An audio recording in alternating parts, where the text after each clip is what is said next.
the grand staircase entrance in the Doge's Palace, and the smell of power is reeking in the air. You've got the god of the sea, Poseidon, greeting you on the right, the god of war, Ares, on the left, and then above us, the winged lion of St. Mark of Venice.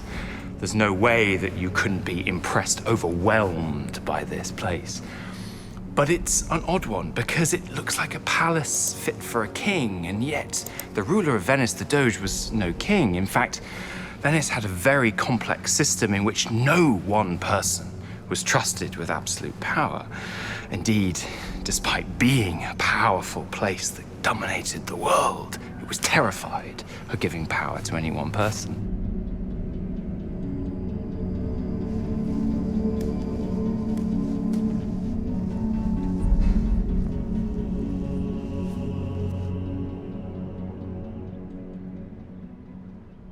Our scans uncover the labyrinthine internal structure of the palace.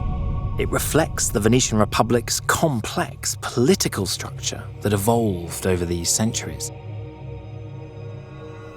This is the room where the Venetian leaders gathered to elect the Doge. He would then hold the position for life.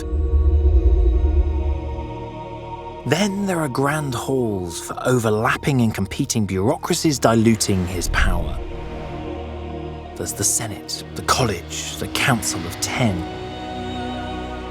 The members of these bodies and the Doge himself were all drawn from the most important assembly of all.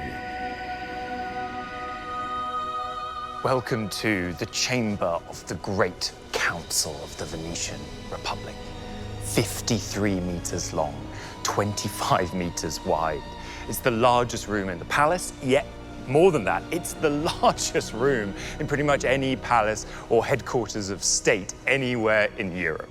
The Venetians knew how to build big and build impressive. But what I love about this place is the way it symbolizes both how Venice saw itself and the complex checks and balances in how it ran itself. So along the tops of the walls here are portraits of the first 76 doges, the leaders of Venice, the chief magistrates of the Venetian Republic. But just in case anyone forgot that the Doge was not all-powerful, there is this, the black curtain covering the Doge who tried to go too far. Not only was he executed, but evermore given damnatio memoriae, banished from memory, and yet kept in memory. Because the Doge was sitting right there opposite, with this constantly in view, just to remind him. And frankly, that was probably the last reminder he needed, because in this great hall is the Great Council, the members of every patrician family in Venice, the male members. So something like 1,200 to 2,000 people who saw themselves as the bedrock of the Venetian Republic, the people who were there to keep guardianship of the laws, to keep the Doge in his place, and to make sure that the Venetian Republic continued on track.